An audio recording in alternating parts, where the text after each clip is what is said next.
Hello again. Hi there. All right, I am on, I believe, my last video for winter sowing as far as getting it prepared and ready and actually getting the containers set up outdoors with their potting mix and seeds. So today I'm going to show you how I do this when I have run out of milk jugs and I'm using leftover nursery pots that plants that I've bought over the past several years have come in. A couple of things about the pots. So first of all, with regard to the pots, I intentionally save the ones that are a stiffer plastic, very sturdy, and if possible, I like to save ones that are white. Proven Winners has a lot of their stuff comes in white pots, but if you buy from growers or if the nursery you're buying from uses also smaller types of nursery outfits, a lot of times their pots are black. Doesn't matter because neither one of these can light get through. So that's where we're going to use a clear cover of some sort. The last several years I've used cheap clear plastic trash bags and then duct taped around to keep them tight across the top. This year I'm going to try some cheap shower caps. I've seen lots of people talking about this idea on Facebook groups that I'm in, and so I thought I would give it a try. I have a little bit of elastic there, but I will still be duct taping because I don't trust this elastic to not fail due to the being out in the elements in the wintertime. And I also want to make sure that if a little bit of water might happen to pool on the top, I don't want it to sink down in, and when the seedlings start to grow, I don't want that touching seedlings. That would most likely kill them to be. So I'm going to number. I am also going to still put in a tag like I did in the milk jugs. And if you want, I'm going to try to keep this video shorter because a lot of the steps, all the steps are basically the same as doing it in milk jugs. We're just doing it in these nursery pots instead. So for the black pots, what I've done is I have a little bit of weatherproof, weather-resistant white duct tape, and I'm going to just number on the container on the duct tape, and I put it on the bottom and on the side, and then again, like I said, I'll be putting in the tags that I've made. Also, for all of that, I'm using a garden marker, so you want something that literally says garden marker to make sure that it is going to be something that can stand up to the elements and not fade on you, which a Sharpie will fade. And then you won't have anything marked. It will be mystery plants, potentially. So that part is all very similar to the milk jugs. The next part is also basically the same as with milk jugs. I'm going to take my potting mix that I have already gotten moistened up with water to the consistency of something kind of resembling brownie batter, and I will be putting a coffee filter in the bottom, just like with the milk jugs. I'll then fill these up so that they have at least 4 inches of soil, sprinkle seeds over the top.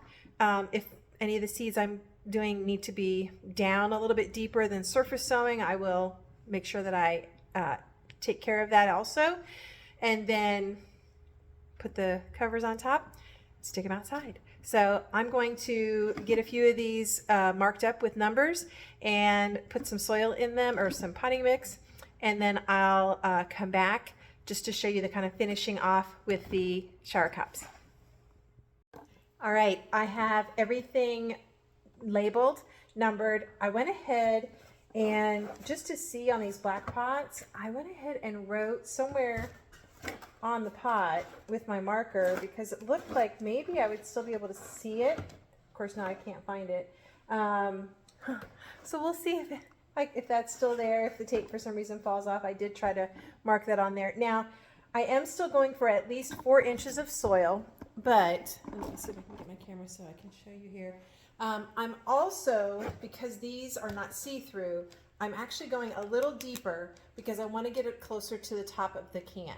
And I think I'm still using about the same amount of potting mix as I did with the milk jugs because I think these are slightly skinnier than the milk jugs. So soil-wise, it's working out okay. And again, this is going to compact and it'll be okay.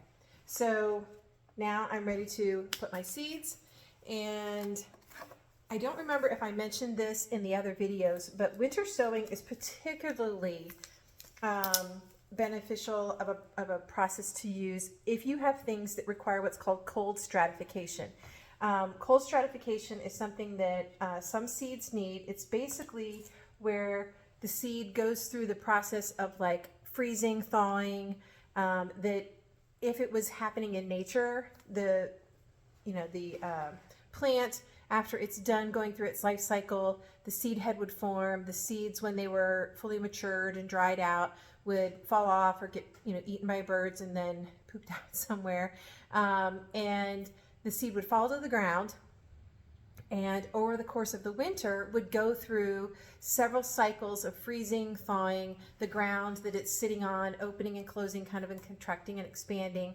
And for some seeds, they need that to kind of break them open, but also just for whatever reason, I don't exactly understand all the science of it, just to help that seed reach the point where it is able to then germinate. So anything that requires cold stratification, and there's a couple different ways that sometimes needs to be done. Sometimes it specifies it needs to be in a damper environment, like in a wet paper or a damp paper towel kind of instructions I've seen when I've looked this up. Other times it just says it needs to go through a cold period, like being kept in the refrigerator. So one thing that I do is my seeds now, I have a storage container that's a photo holder, and so different sets of seeds go in the little folders or little holders for photos, and then those all go into like a suitcase looking thing. I just am keeping that now in a refrigerator in my garage. So if I have something I'm starting inside that requires that cold period, it's going to have gotten it because it's been in the refrigerator. But if you don't have the ability to do that, there's not room in the fridge because maybe you that's where your food is and there's not extra room to put a bunch of seeds. This is a method that provides that naturally to the seeds because they're going outside and sitting out there in a milk jug through the wintertime. So they're going to go through that freezing and thawing kind of cycle. So that's something that is another benefit for winter sowing. Besides being very beginner friendly, very budget friendly, it's also doing a lot of the work for you if you have something that requires that stratification with cold. So another thing, if you're doing this, you don't necessarily have to, specifically place seeds like you would if you were planting straight like into your garden. You can literally sprinkle. So I'm going to do German chamomile. It's an annual. It also is used for making things like teas and things. And I don't know if you can see in there, the seeds are not very big.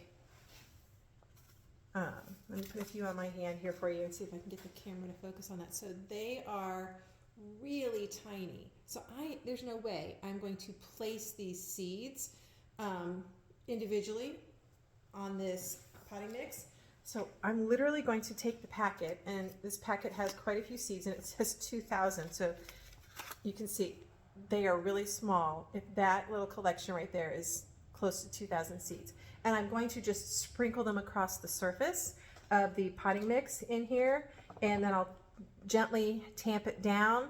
I will probably put a thin layer of vermiculite on first so that when I'm tamping down, I don't get too many seeds stuck to my hand. I'll then kind of definitely, clean my hands off over the top of the container and before I put on the plastic. That's going to give me lots and lots of potential viable plants. And then when it comes time to plant them, we're going to do what's called a hunk of seeds. And I'll make a video when that time comes. But basically, lots of these little plants are going to germinate. Lots of them are going to grow up. And that's okay. They would grow in a mass anyways in nature.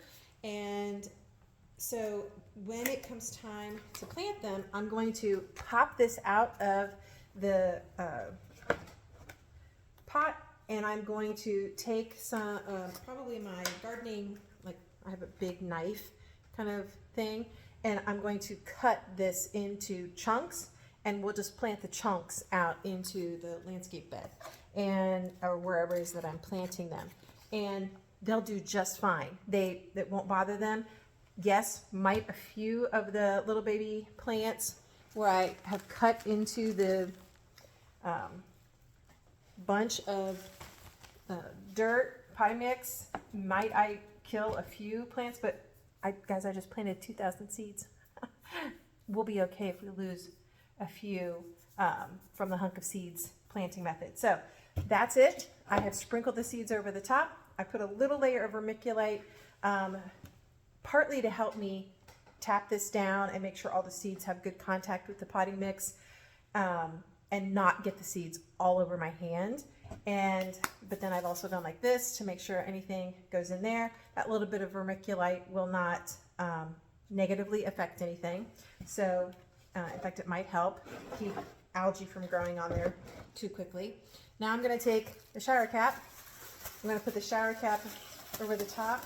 The key thing here is you want to make sure this is tight across the top. You don't want this to dip down in and touch either the seeds, or once the seedlings start, you don't want this to be coming in contact with there. It can kill the plants. So I want to get this tight. I'm noticing that the shower cap goes all the way down to the bottom. I don't want this to go underneath, I don't think, because then I might be blocking this ventilation. These holes down here for the water to come out. So I think what I'm going to do is I'm going to kind of fold this and play with this a little bit. And then once I get it so that it's a good distance down from the top. All right, so that's, oh, I do like this better right now than the plastic trash bags, because the elastic is holding this in the place that I want it to be so that I can tape it. With the plastic trash bags, I had to kind of fight with it a little bit. So I'm going to take my duct tape, tear off a piece, snip off a piece, and then kind of just like I did with the milk jug, I'm going to find a place to start where I'm going to get the edge of the shower curtain and make sure I'm connecting with the pot and the shower curtain. And then I'm just going to wind this around. I'll hold the tape still and move the pot. I have found that tends to work really well. Oops. I'm going to try not to cover up my numbering.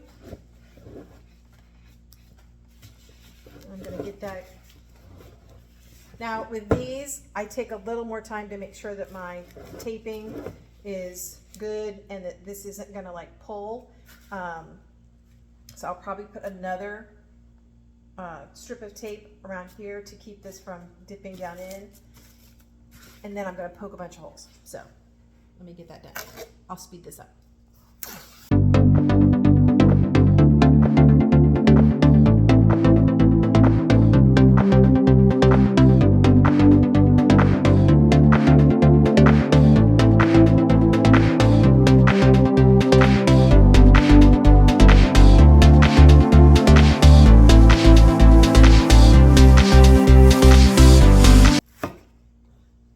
All right, so I added another strip of tape. It seems fairly stable. I will definitely be checking on these as we get further into the winter and they have sat outside in the storms or the snow or whatever, just to make sure this isn't dipping down. If so, I'll bring them back in the garage and add some more duct tape and tighten them back up. So then I took my garden snips, and you can see here, I just kind of made a hole, almost like a strainer or a colander kind of arrangement, bunches of little holes that should allow moisture to go in, but also keep this still having a little bit of that like greenhouse sort of effect, that it will retain some of the humidity or moisture in there, but yet also allow it to escape when it gets warm, which we do have periods of time when it heats up here in Ohio. So that is now ready to go outside, and I'm going to do the rest with these other containers. There are going to be some of the containers that I'll be putting 2 packs of seeds in, and I'll do just like I did with the milk jugs, where I'll just kind of divide it and I'll put the tags on either side. I was very intentional when I put the tag in. Just as a side note, I put it so that I can see it through the plastic. That helps me keep an eye on things without having to always refer back to my spreadsheet while I'm outside. So I'm going to get these finished put together, and then I will give you a quick look at my collection of milk jugs and nursery pots outside, all tucked in for winter and ready to grow. All right, I am all done. A total of 42 containers, combination of milk jugs and nursery pots. Also took exactly 4 cubic feet of potting mix, and the containers are similar sized, although some of those down there, the nursery pots, are a little bit bigger. So overall, I think I might be done. I'm going to go back and look through all of my seed packets again and see if there's anything I missed that I really wanted to put outside. But I think this might be it. Anything else? May just have to get started inside. So it's getting chilly. We're getting ready to get some cold weather again here in Central Ohio. But it was a great day to get my hands dirty. Thanks for joining me here in Aunt Susan's garden.